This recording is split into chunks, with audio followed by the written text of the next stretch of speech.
shoes just for their safety. Some of our drivers are as young as 12 years old right now. We done an 11-year-old last year.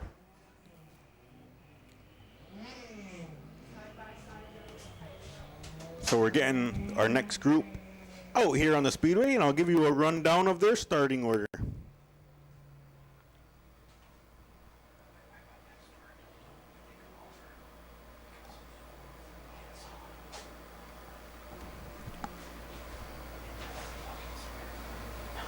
I have a little bit of a shuffle in here in my heat race lineup. 114 is Hugo LeVictor, Mike Greenfield in the 17, Cameron Malloy in the 5M, Cale Manor in the 69, Bobby Levere in the 44, Brett Manor in the 50, Rocky Francis in the 68. At the J&L Detailing starter zone, green flag flies. Off to the early lead is going to be Hugo LeVictor. But to his outside, charging hard down the back straightaway is going to be Mike Greenfield in that number 17. Actually, I think it's going to be Cale Manor to his outside in that gray and pink car.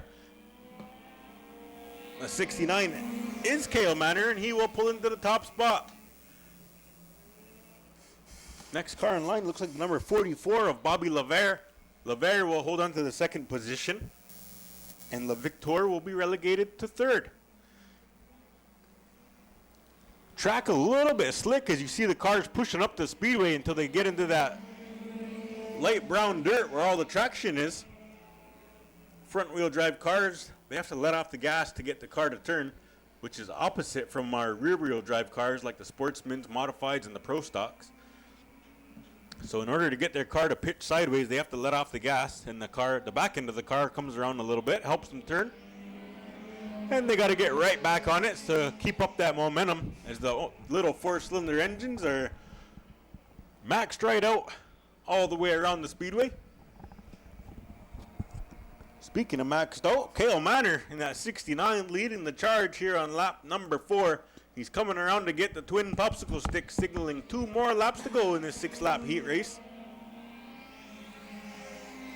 The 17 coming up onto the tail of Cale Manor. The 17 of Mike Greenfield takes a peek to the inside down the back straightaway, along to the quarter panel and almost alongside of Cale Manor into turn number 3. Off of turn number 4, the 69 and the 17 are side by side. Mike Greenfield will lead the way here on lap number 5. Charging back is Cale Manor on the outside, but he loses ground off of turn number 2. It's going to allow Mike Greenfield to clear the spot and come around and collect the Swamps Automotive checkered flag for heat race number 1 of your mini stocks. Second will be Cale Manor. Third will be Bobby Levere. The number 50 of Brett Manor will be 4th. The 114 of Hugo LeVictor will be 5th. And Rocky Francis rounds out your field. And a big shout out to our sponsor, Swamps Automotive. Just last month, I needed a wheel alignment. They did the most professional job I've ever seen. My words are not going to do them justice. They had some kind of sensors hooked up to every single wheel. The auto technician got in there and lined it up, and my car is handling better. And I got to say, my gas mileage has improved tremendously. And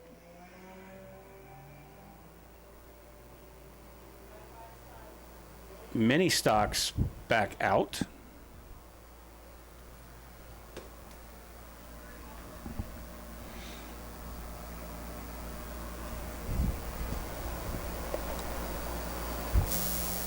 The sun came out just in time for you to... Yes. Ministock's Macy Tarbell going to start on the pole. Steve Bushy was going to start on the outside, but his first time here, he's word to the wise, and he's very smart enough to realize probably not the place you want to start on the front row. CJ Levere in the C4, Sean Reed out there making up this 5-car field. 422 of Tony Frieso fires quickly for this 6-lap event. Make our way down the backstretch for the first time as that cloud is moving on and the sun is right back in her eyes. Levere will come around, lead lap number 1. So that's also the same thing for the drivers coming off of turn number 2. The sun is directly in their eyes also, and the shininess of the track adds to the texture out there, making it pretty challenging for our drivers to see off of turn number 2. Into turns 3 and 4 for the second time. Frieso fired very quickly from the J&L detail starting zone. Of course, that's Christian Smoke's auto detailing zone. That will be money well spent, my friends. If you see Christian Smoke, make an appointment, and inside and out, he will detail that car. Into turns 3 and 4.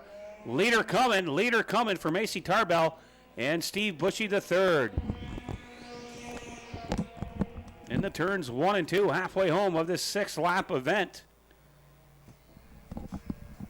As we shuffle down the backstretch again, Frieso's going to have the lap car of Bushy. He's going to try to make quick work with him. Goes to the high side, and Bushy will maintain his lane. Great job by Steve Bushy III. Lavere now in pursuit from the top side into turn 1 with 2 to go. He's trying to run down the leader, and Lavere very quick up to speed on the backstretch. He is starting to reel in your leader as we go into turns 3 and 4. Lavere, he has cut the distance in half that last time around. White flag in the air. Can Lavere pull it off? Lavere once again to the top side. This is where he makes his power. Hammer down, coming off a 2. Tony Frieso, your leader, lap car, out of the way very nicely. Into turns 3 and 4 we go.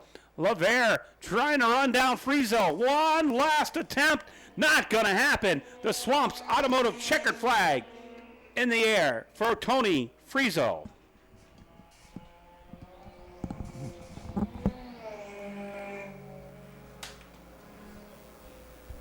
Tonight's program being I stand corrected. It's the 68 of Rocky Francis.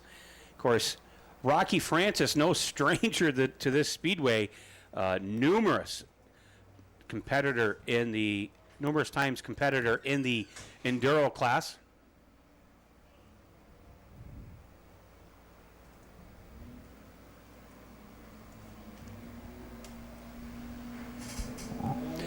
And I believe the yellow gives some time to turn the lights on here as it's starting to get a little cloudy.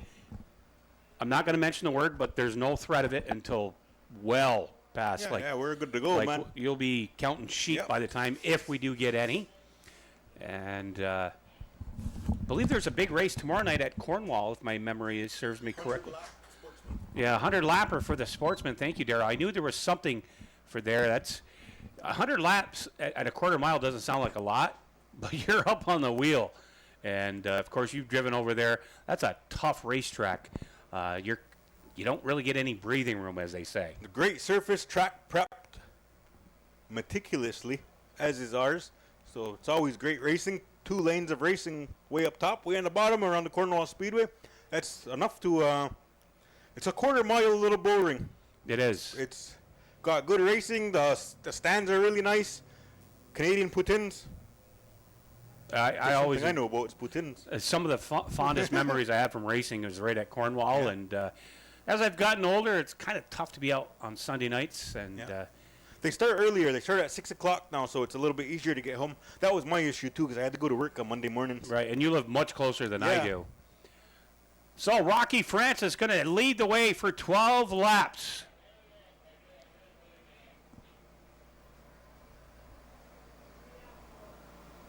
Travis Bruno going to look him over from the J&L starter zone. Looking to throw that green flag for the first time. We're underway. Ministock's not waiting for nothing as they're about 3-4 wide here, heading down the front straightaway. Your leader is going to be CJ Lavere in that number C4. Looks like he's got a brand new car underneath him, and it is working to his advantage as he will come around and lead the first lap here at Mohawk International Raceway for your Ministocks. Next car in line looks to be the 422. That's going to be Tony Frieso. Tony Frieso in the 422. Waiting for that's Greenfield in the 17, charging hard. I'm just waiting for the My Race Pass to load up here. It is the number 22 of Tony Frieso. Some of the cars don't have a transponder, which is probably why the scoreboard is not working. Yeah, it's tough when you we have the technology and sometimes issues with batteries. Off of turn 4, though, CJ Levere still going to lead the way here on lap 2 of 12. Greenfield starting to make a move towards the front. He'll get underneath Frieso. White seems to be the popular car color here this week, Daryl, as Greenfield will overtake Frieso for that number 2 position. Frieso looking for more, entering turn number 4, but it's still CJ Levere. CJ Levere coming from the Plattsburgh area to come join us tonight. Mike Greenfield pretty much running at the same speed as Levere. He's got a different line on the speedway. He's taking the short way around the speedway and around the very bottom. And he is closing the gap off the corners. Levere has a great run down the straightaway, and that's where he gains all his speed.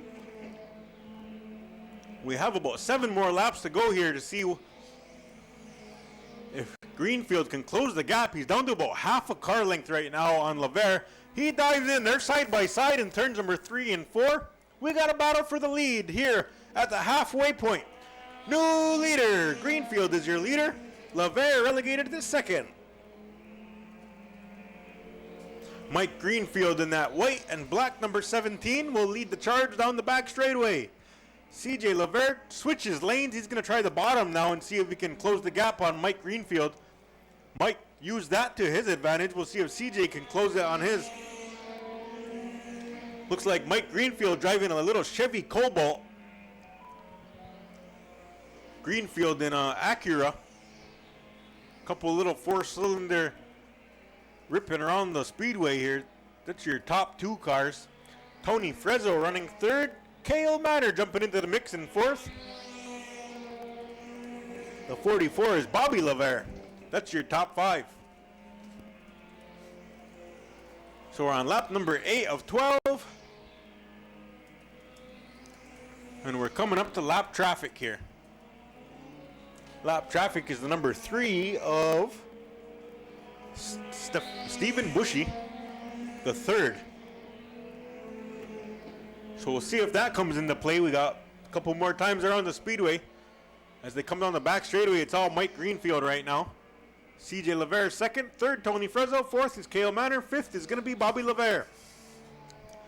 Twin popsicle sticks fly, signaling 2 more laps to go for Mike Greenfield. I'm headed on down to do the trackside interview. Brian Page will take it away. Thank you very much, Daryl. No problems here, though, as Greenfield has taken the lead away on lap number 6. Not looking back. 2 to go this time. 1 to go. White flag in the air for Mike Greenfield, and that's 17 machine. He'll enter lap traffic. Steve Bushy the 3rd, the 14-year-old young hot shoe, maintains his lane like a veteran. Into turns 3 and 4. One final time. Great job by Bushy the 3rd to give the leader of Greenfield lots of room. Here comes Frieso from the top side. Not going to happen as Mike Greenfield picks up the win over Tony Frieso. Daryl headed down to victory lane